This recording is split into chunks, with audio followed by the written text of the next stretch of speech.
"Can I watch them play, Mom? Please?" Those 6 words, spoken by a 6-year-old boy in a crowded department store. His mother said yes. 16 days later, his worst nightmare became America's wake-up call. Before Amber Alerts, before national sex offender registries, before parents feared letting their children out of sight, there was Adam. He was only 6, a little boy with bright eyes, a baseball cap too big for his head, and a laugh that echoed through his Florida home. And on July 27, 1981, he vanished. This is the story that changed everything. The story of Adam Walsh. If you were around in 1981, you would remember what the world felt like then. Kids disappeared on their bikes for hours and came home when the streetlights came on. Stranger danger wasn't really a thing yet. Parents worried about grades and scraped knees, not predators lurking in shopping malls. Adam's mother probably started that morning the way most moms do. Made breakfast, frosted flakes, Adam's favorite, reminded him to brush his teeth. John Walsh, Adam's dad, kissed his wife goodbye. He was 36, building a hotel management career, ambitious, devoted. The kind of dad who coached Little League and always showed up. And Adam? He was just a kid. 6 years old, blonde hair that stuck up in the back, blue eyes that sparkled when he smiled. The Walsh family was better described as the American dream on paper. No one knew they were about to become its darkest nightmare. Around noon, Reve decided to run a few errands. Adam asked to come, not for the shopping, just to be with Mom. They pulled into the parking lot at Hollywood Mall. Inside Sears, Reve needed to check out a lamp for Adam's room.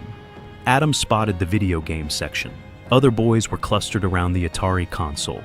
"Can I stay here, Mom?" he asked. She said yes, just a few minutes. She told him not to move. She'd be right back. She wasn't gone more than 10 minutes. When she returned, Adam was gone. Reve was busy browsing through the lamp section, unaware of what was happening in the game section. A group of older boys at the Atari section got into a heated argument, catching the attention of a Sears security guard who seemed to be having a terrible day. Without hesitation, the guard decided to take drastic action, kicking all the kids out of the store, including 6-year-old Adam Walsh. Adam, confused and scared, tried to explain to the guard that his mother was inside the store and that he wasn't supposed to leave. But the guard wasn't listening. As the group was headed towards the exit, Adam found himself alone in a busy parking lot. When Reve returned 15 minutes later, the Atari section was empty and Adam was nowhere to be found. "Adam!" she called out, her voice growing more frantic by the minute. "Adam!" She searched the entire store, asking employees and security for help. The search party grew, with mall security and police joining in. But Adam Walsh was already gone. What followed were 16 days that no parent should ever have to endure. John Walsh raced to the mall, his heart pounding, still believing this was all some terrible misunderstanding. Maybe Adam was hiding. Maybe he'd gotten confused and wandered off. Maybe he was scared and didn't know how to get back. But as hours turned into days, hope began to fade. The police treated it like a routine runaway case. In 1981, there was no such thing as an AMBER alert. No coordinated response between agencies. No national database of missing children. The FBI wouldn't even get involved unless there was proof of kidnapping across state lines. The Walsh family was essentially on their own, armed with nothing but homemade flyers and desperate determination. They appeared on local news. They organized search parties. They followed up on every tip, every potential sighting, every phone call that might bring their little boy home. John Walsh later described those 16 days as living in hell. Well, it was July 27th, 1981. I kissed Adam goodbye. He was 6.5 years old at the time, our only son. I was working on the project of my business career, so excited. Reve and I, that's my wife, we're still married after 45 years, still married. Wow. Had 3 children since then, but Adam was our first and only.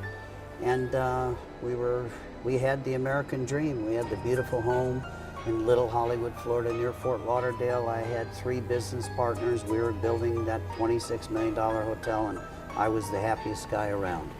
And I kissed Adam goodbye that morning and never saw him again. Every time the phone rang, their hearts would race. Every time they saw a blonde-haired boy from behind, they'd run toward him, hoping against hope. But as the days stretched on, a horrible truth began to settle in their minds. A truth that no parent ever wants to face. Then, on August 10th, 1981, a severed head was found in a drainage canal alongside the Florida Turnpike near Vero Beach, almost 130 miles from Hollywood, by Detective Ralph E. Latimer Jr. and an unidentified deputy of the Indian River County Sheriff's Office. Indian River County and St. Lucie County divers searched the canal. The Walshies' nightmare continued as they searched for Adam. On August 11th, they appeared on national television, holding on to hope that Adam might still be alive. A $100,000 reward was posted for his safe return.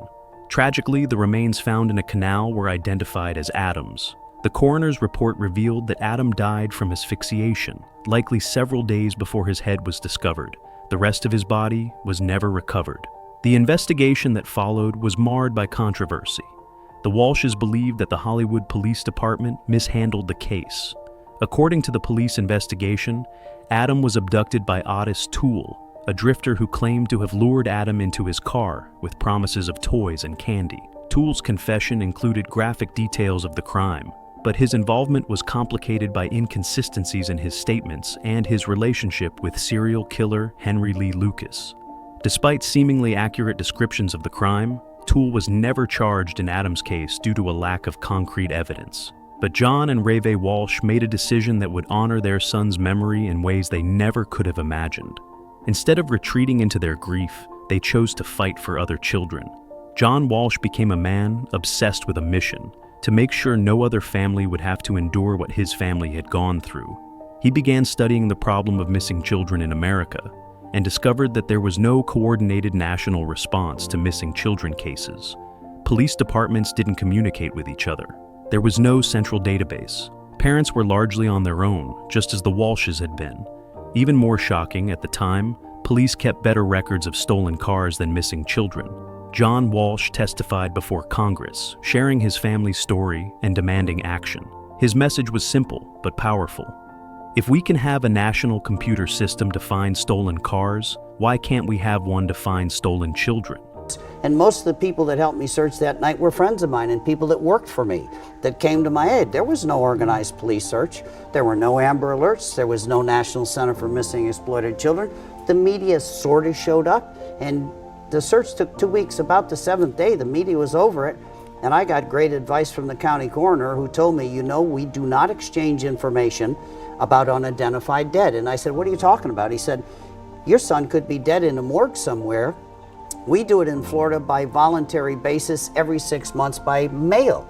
He said, you know, is your son in the NCIC? And I said, what the hell is that? And he said, the National Crime Information Computer. It's full of millions of cars, boats, and planes, convicted felons, and a racehorse, but no missing children, no unidentified dead. I said, I can't believe that. We put a man on the moon. You and I are going to have to call every county coroner in Florida to see if Adam's body is in the morgue. I know he's alive. Somebody good's got to have him. He said, I don't think so. He said, it's up to you. Double the reward. I said, I put $100,000 together. It's all I have. My partners, I said, at least it'll get the media back. It'll get the attention. Because guess what? There were only 3 channels in 1981, ABC, NBC, and CBS. They all turned me down. I called every one of them 10 times during the search and said, let me on, please. I need to come to New York and do this. We'll find Adam. They went, if we do it for you, we've got to do it for every other missing kid. Finally, David Hartman let me on Good Morning America 14 days later, and that was the day we found Adam's remains. His severed head was found in a canal 140 miles north of our home. It is still so hard to hear that detail as you recount it all these years later. I know that this launched you into your life's work, which became trying to keep other people's children safe. And you mentioned NCMEC, you mentioned Amber Alerts, you mentioned Code Adam, sex registry, sex offender registries. All of these came out of this horrible, horrible tragedy. Does it give you some measure of peace to know that in your loss, other children's lives have been spared? I think we've saved children. We've caught people that hurt children. But I have to give the credit to my beautiful, strong wife, because while I was dying of a broken heart and lost 30 pounds, could not get that hotel open. It was way over budget. We saw our life savings and our investments of many, many people that were planning on that hotel opening evaporate. She was in our garage answering the 40,000 letters that came from strangers around the country, wishing us well, mass cards, praying for Adam, but thousands of those letters were people who had runaways, non-custodial parental abductions, people who didn't get the children in custody in the divorce, who took the children and ran away. People who were just desperate for help and trying to figure out how we figured out how to do a poster, how we launched the largest search. In 1988, 7 years after Adam's murder, John Walsh became the host of a revolutionary new television show called America's Most Wanted. The concept was simple: use television to help law enforcement catch fugitives and solve cases. But for John Walsh, it was much more than a TV show. It was a weapon in his war against criminals who hurt children and families. America's Most Wanted would go on to help capture over 1,000 fugitives and solve countless cases. But, perhaps more importantly, it kept the issue of missing children in America's consciousness week after week, year after year. Every Saturday night, millions of Americans would watch John Walsh look directly into the camera and deliver his signature line, "You can make a difference." And they did. Because in 2006, 25 years after Adam's murder, President George W. Bush signed the Adam Walsh Child Protection and Safety Act into law. This comprehensive legislation created a national sex offender registry, established new requirements for monitoring convicted offenders, and strengthened penalties for crimes against children. Standing beside the president as he signed the law was John Walsh, a father who had transformed his grief into a force for protecting other children. The law wasn't perfect, and it couldn't bring Adam back. But it represented something powerful: the idea that one child's tragic death could lead to protections for countless others. For 27 years, the question haunted John Walsh: who killed my son? Although the investigation had focused on Otis Toole, who had confessed to Adam's murder multiple times before recanting his statements. Toole was exactly the kind of predator that parents have nightmares about.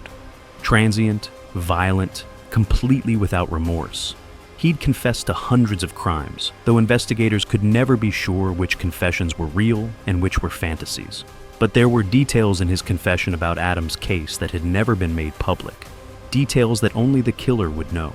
Still, without physical evidence linking him to the crime, prosecutors couldn't make a case that would hold up in court. Then, in 1996, Otis Toole died in prison while serving time for other crimes, taking any remaining secrets with him to the grave. I was intent upon finding who got Adam and killed him, and I was going to try to figure out a way to how to kill him. I was bent on revenge. I couldn't work, I couldn't eat. For years, John Walsh lived with the frustration of knowing who probably killed his son, but being unable to prove it.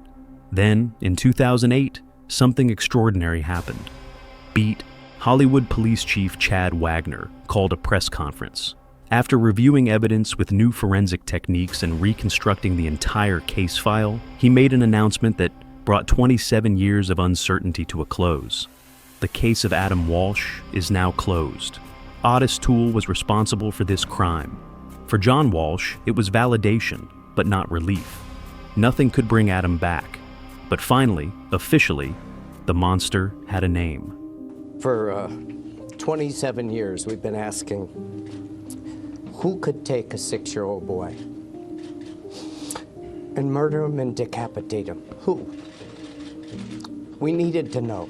Today, Adam Walsh's legacy lives on in ways both seen and unseen.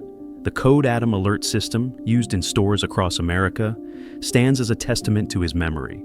The National Center for Missing and Exploited Children, which John Walsh helped establish, has assisted in the recovery of over 300,000 missing children. Every time an Amber Alert flashes on a phone, it's a reminder of Adam's story. Parents feel safer letting their children play in public spaces, thanks to improved security measures inspired by Adam's tragic fate. Adam's disappearance and death changed the conversation about child safety in America. What was once viewed as a local issue became a national priority. John Walsh's tireless advocacy work ensured that Adam's legacy would continue to make a difference. Now, in his late 70s, John Walsh still advocates for children's safety. When asked if Adam would be proud of the progress made, John says, "I hope Adam knows that his life, though cut short, has meant something." Through his work, John keeps Adam's memory alive, inspiring a safer world for children everywhere. So, the next time you hear an Amber Alert, the next time a missing child is found, remember Adam, because his story didn't end in 1981. It began something bigger than any of us.